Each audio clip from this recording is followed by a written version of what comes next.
My name is Olamide Teniola Musi. I studied accounting and finance from Caleb University.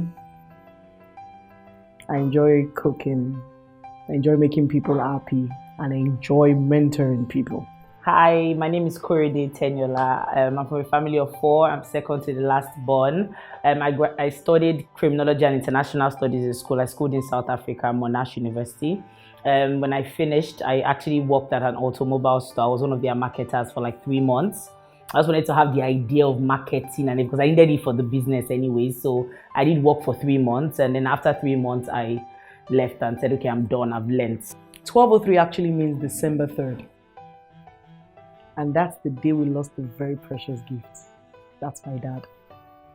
So we decided to name the business 1203 after him, just to make sure we have that memory forever.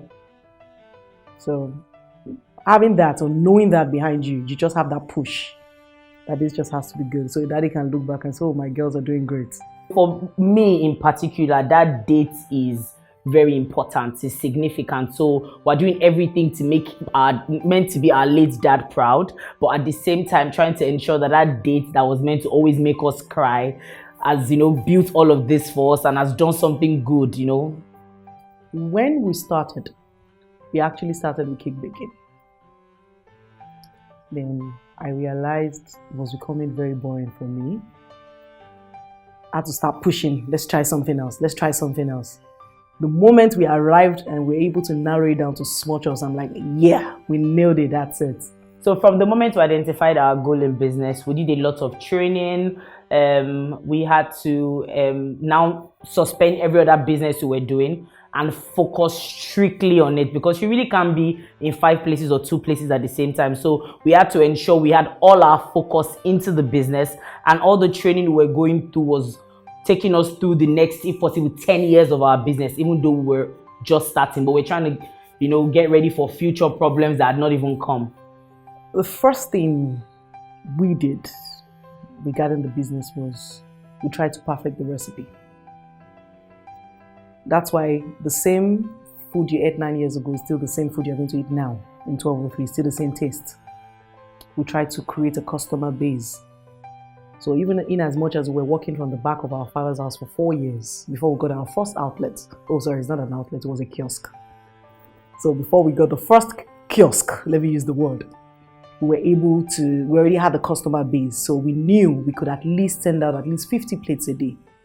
If you're talking recipe, food, all of that, I'll say my sister.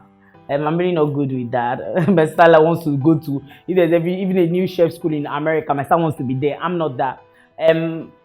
For my own creativity goes in styling, plating, making sure my pictures are perfect. I'm a perfectionist when it comes to that. Pictures, how the food is getting to the client, all of that is where I now come in. The number one challenge is employee culture. It's terrible in Nigeria. If you feel you've employed the worst person, trust me, the next one coming is worse. The next person coming is worse. So sometimes you just have to manage what you have and see how you can work around them. It's actually very bad. It's very bad. If you employ 100, out of 100, you might get just 5 or 10 that will actually say, oh, this person makes sense. You employ someone and you sack them in 24 hours. Is that bad? So employee culture is it's a big problem. Money. You always need money.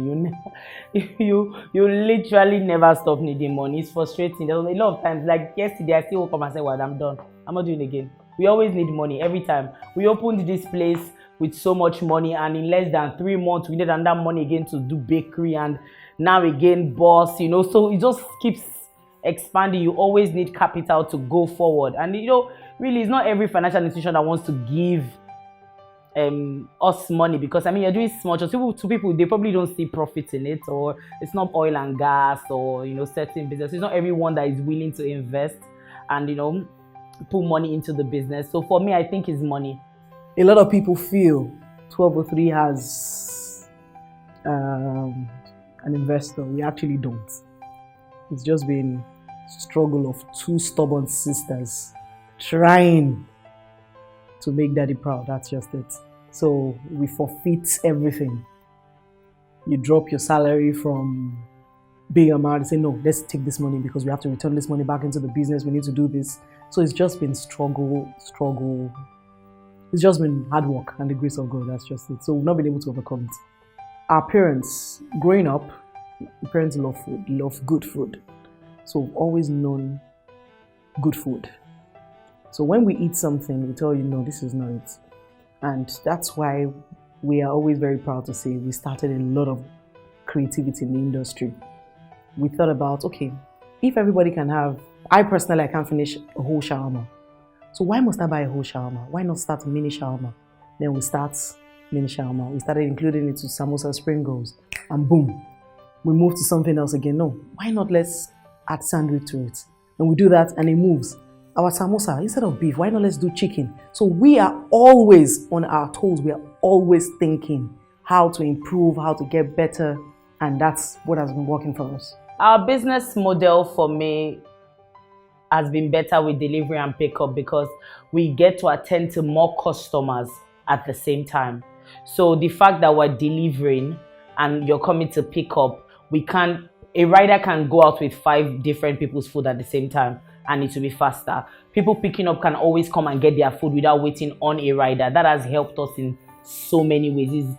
To us, it's easier and better than trying to have a restaurant and having people come.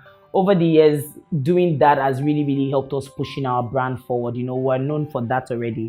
Finger foods, grills, noodles, delivery, pickup. It just works. Online request, it has always been. That's why our social media handles, we don't play with it. The moment we started becoming visible online, that was when the request started. Average, we have 50% of our order coming from online. COVID-19 really hit the business hard. It hit the business hard because normally we work Monday to Saturday, every day, morning till 6 p.m. So with COVID, we couldn't do that anymore. In fact, for the first 1 month, we were shut down, or even 2 months, I think, we were shut down completely. And my sister and I were like, we're not just going to close. We have to find a way. There has to be a way. So then we started doing this thing whereby we started working weekends. So we only work Friday, Saturday, Sunday, every weekend till COVID was over, and that helped us. So it was hard for us, but I think for us, we thank God for our clientele and our customer base. So even when we started the weekend work, they ate so much that it sort of helped us. It didn't matter if we didn't sell Monday to Friday. The weekend work already made up for our sales. We operated for, I think, 12 days in a whole month. It was tight, it was tough compared to you're making money every day. So it was sad, you know, that why would we have to just stick this money to weekends? But trust our 1203 army, the foodie army, they kept it real tight. So we didn't really feel it. We were placing huge orders. They were at home, so they were always eating. So during the weekends, it was good. I have mentors that don't know me. For example, Gordon Ramsay. He's my mentor. I read about him, I watch his shows, I close marking. So I learn a lot of things from him. Well, he doesn't know me, but I learn a lot of things from him. Thanks to the internet, so you get to see a lot of things. So I have mentors that don't know me. It's actually very important. Passion and energy for me takes everything in business. It's the only way you can go. There are days I'm sick, I'm in the hospital and I'm still posting. You can't tell where I am. There are days my sister, in fact, not even days, my sister and I, the doctor told us that our stress level is too much. If you don't go down, we're going to get stroke. That's how bad it is.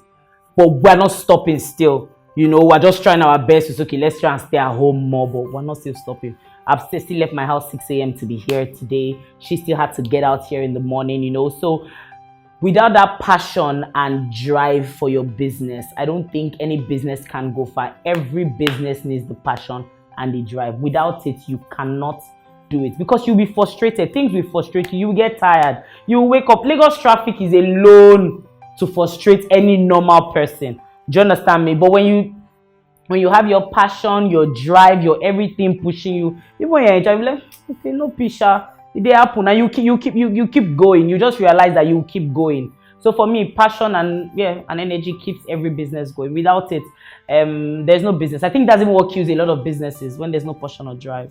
The first thing I would say is you have to learn about what you want to go into. You don't think because I cook in my house, I'm good at cooking in my house and I start running a restaurant. It doesn't work that way. You have to know the science. You have to know what is behind the cooking. What do I have to do to mix this together, to survive this, make this food last longer? So it's not just about, I know how to do this. Oh, I can sew my own top. Why not I go into fashion? It's not like that. So number one, you have to learn about the business. You have to perfect the skill before you go into it. And number two, you have to be very prayerful and strong.